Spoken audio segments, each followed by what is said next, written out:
Assalamualaikum warahmatullahi wabarakatuh. Selamat datang teman-teman semuanya.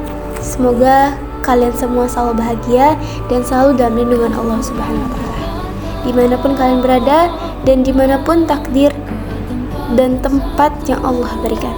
Perkenalkan, saya Andi Armania dan saya ingin sedikit sharing bagaimana cara kita berkomunikasi dengan baik menurut Islam. Komunikasi, iya, kita tidak pernah lepas dengan yang namanya komunikasi. Mulai dari mengobrol dengan orang tua, diskusi dengan dosen, hingga berinteraksi dengan orang-orang sekitar kita. Dan apakah kalian tahu, cara kita berbicara dan menyampaikan pendapat kita sebenarnya adalah cermin utama dari kepribadian dan akhlak kita. Dan pasti kita semua pernah mengalami ini, yaitu berdiskusi. Ada saat dimana perbedaan pendapat justru memicu pertengkaran. Ada saja orang yang memotong pembicaraan dengan kasar atau menggunakan kata-kata yang menyinggung perasaan orang lain dan merasa ya pendapat kita itu paling benar. Lalu pertanyaannya, bagaimana sih Islam menggunakan cara untuk berkomunikasi secara sopan dalam kehidupan sehari-hari? Dan bagaimana kita bisa menetapkan adab berkomunikasi saat berinteraksi dengan orang-orang sekitar kita? Dan iya, pada video edukasi ini kita akan membahas topik tersebut. Buat teman-teman, tolong simak videonya ya. Allah Subhanahu wa Ta'ala memberikan pelajaran luar biasa dalam Al-Quran ketika Allah memerintahkan Nabi Musa dan Nabi Harun alaihissalam untuk mendatangi Fir'aun. Allah berfirman dalam Quran Surah Thaha ayat 44 yang artinya, maka berbicaralah kamu berdua kepadanya, yaitu Fir'aun, dengan kata-kata yang lemah lembut. Mudah-mudahan dia sadar dan takut. Bayangkan teman-teman, kepada Fir'aun yang sangat sombong pun Allah memerintahkan para nabinya untuk bertutur kata yang sangat lembut, apalagi kepada kedua orang tua kita, sahabat kita, atau sesama saudara seiman kita. Allah saja yang menyuruh kepada para nabi untuk berkata lembut.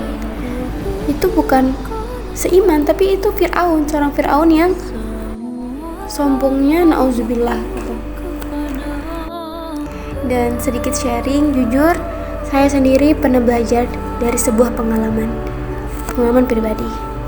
Waktu itu ada teman saya yang menyampaikan ide yang menurut saya itu kurang tepat, dan salahnya saya langsung memotong pembicaraannya dan mengkritik idenya yang mungkin tanpa saya sadari nada yang saya gunakan itu tinggi gitu. Hasilnya suasana menjadi canggung. Kemudian teman saya langsung diam dan berkecil hati sepanjang hari gitu, atau istilahnya bad mood. Nah, dari situ saya sadar dan sangat menyesal. Menyesalkan apa? Karena niat saya bukan untuk menyinggung perasaan dia gitu. Niat saya itu hanya ingin memberikan solusi, tapi mungkin cara saya yang kasar justru itu melukai perasaannya gitu. Dan sejak saat itu saya selalu belajar untuk selalu menahan diri, mengapresiasi pendapat orang lain, dan menyampaikan dengan nada yang lembut gitu. Jadi ketika saya mempunyai pendapat, saya harus menghargai pendapat orang lain juga gitu. Karena komunikasi yang efektif itu bukanlah komunikasi satu arah, di mana kita yang hanya ingin didengar dan tidak mau mendengarkan orang lain. Maka hendaklah kita belajar memahami sudut pandang mereka sebelum kita menyampaikan tanggapan kita. Karena dengan memahami etika Islam, saya mencoba menyampaikan pandangan secara pelan dengan kalimat, menurut saya begini, bagaimana pendapatmu? Ternyata dengan menyampaikan dengan santun dan penuh rasa hormat, diskusi berjalan dengan lancar dan bisa menemukan jalan tengah tanpa rasa ada tersinggung. Jadi tidak ada orang yang kayak berdiam diri karena melukai perasaannya gitu. Berkata lembut tuh, itu saja bisa menyelesaikan masalah gitu. Maka kesimpulannya, lisan kita itu adalah cerminan dari hati dan kualitas iman kita.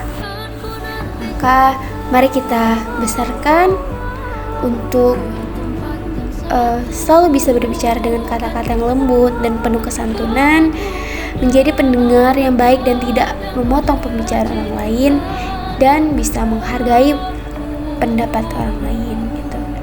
Jadi ada kalanya kita mendapati teman yang mungkin berkata kasar, yang mungkin sering melukai hati kita.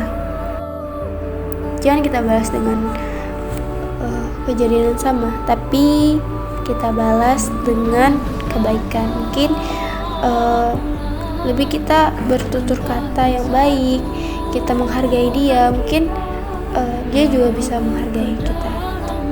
Karena Allah kan tadi sebutkan, Allah memerintahkan untuk berkata baik ataupun diam gitu. Jika kita tidak bisa berkata baik, lebih baik kita diam gitu, daripada kata-kata kita itu bisa melukai hati orang lain.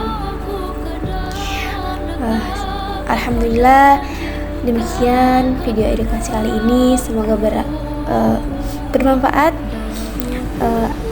Bagaimana cara kita berkomunikasi dengan ajaran Islam bisa merubah sikap kita, bagaimana cara kita untuk berkata baik dan tidak menyinggung orang lain. Baik, semoga bermanfaat dan menginspirasi kita semua untuk menjadi pribadi yang lebih baik lagi.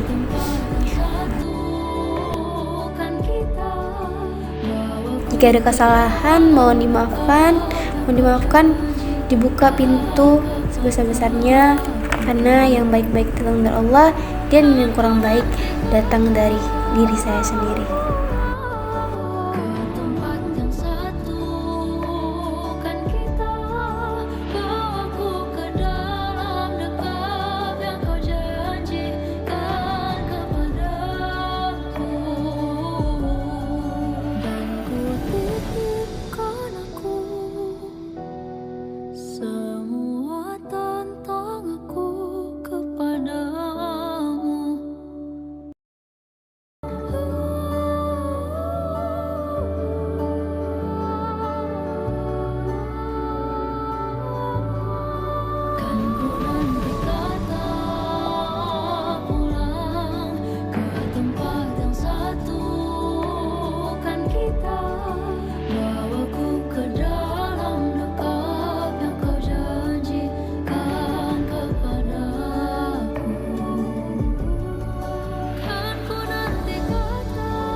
bisa